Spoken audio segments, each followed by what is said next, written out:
Been called a surrogate at a time or two in that campaign, and I didn't not have communications with the Russians. Back in January, Jeff Sessions told the Senate Judiciary Committee that something that wasn't true. And now the Senate Intel Committee intends to find out just how many meetings he really did have.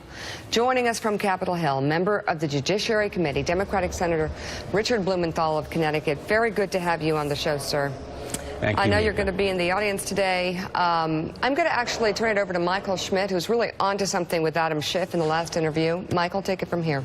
We were talking to Congressman Schiff about the issues. Kevin Nunes on the House Intelligence Committee.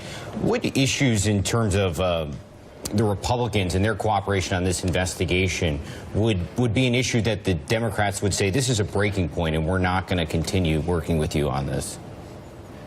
For one thing, the refusal to issue subpoenas. My view is that subpoenas should be issued right away for all of the tapes that may exist, even to establish that they don't exist.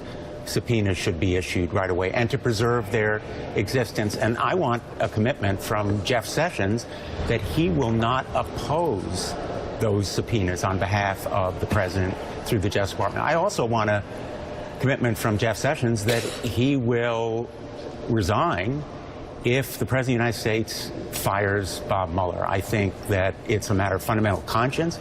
The Republicans on the committee should cooperate in defending Bob Mueller. This investigation under the special prosecutor should be bipartisan. I called for it some months ago, and it is key to uncovering the truth. Do you think that if Mueller were to be fired, the Republicans would go along with appointing an independent counsel? Do you think that would create the political will to do that? I would predict, although nothing is certain, that there will be a firestorm, much like there was in the wake of the Saturday Night Massacre in the Watergate era, and that we will see legislation. And I know in the Senate, I can't speak for the House, there would be sufficient support, I believe, for some kind of independent counsel, probably through a 3-judge court, maybe limited to this investigation, but some kind of special counsel. And I think it would be Bob Mueller. There's nobody better qualified in the whole country in terms of his involvement as a United States attorney, as head of the FBI, a person of unquestionable integrity, and this attack on him to undermine his credibility, the smear campaign being conducted, is unconscionable. Yeah. I want Jeff Sessions to denounce it. Harold, then Steve. Harold? Harold Ford, good morning, Senator Blumenthal. You've said that you believe that Attorney General Sessions is emerging as the key figure in this investigation.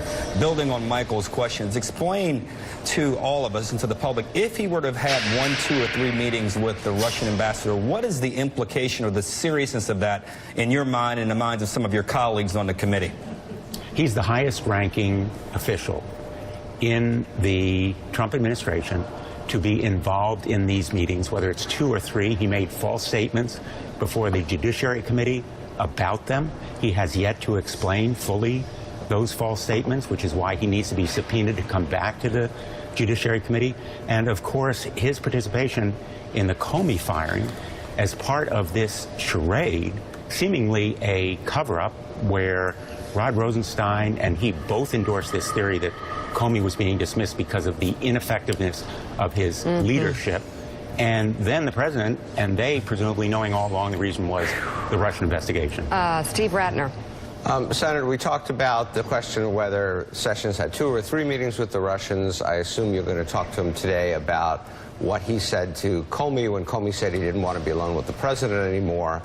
What else is on your list of things that you really want to try to get to the bottom of, recognizing that he may well exercise executive privilege on some of the conversations between him and the president, at least? First, as to executive privilege, I think there's no basis for it. Executive privilege cannot be invoked in furtherance of criminal action. And here the Intelligence Committee is investigating violations of law, and the executive privilege, even if it existed, in my view, has been waived by the president. So I would want to know what the president said to him about firing Comey. What gave him the reason to think that this cover letter that he wrote for the Rosenstein memorandum, referring to ineffective leadership had any basis in fact, and was in fact really part of a attempted cover-up of the real reason, which was the Russian investigation. The reason it's key is, as you well know, and you've talked about extensively on the show, the Russian interference in this election and Trump campaign collusion with it has led to this unfolding obstruction of justice that is occurring right before our eyes in real time. And the effort to suppress it, to smear Mueller, to call it a witch hunt, is part of a calculated and orchestrated effort, in my view, to undermine justice and the credibility of this investigation. I think it has to stop. Senator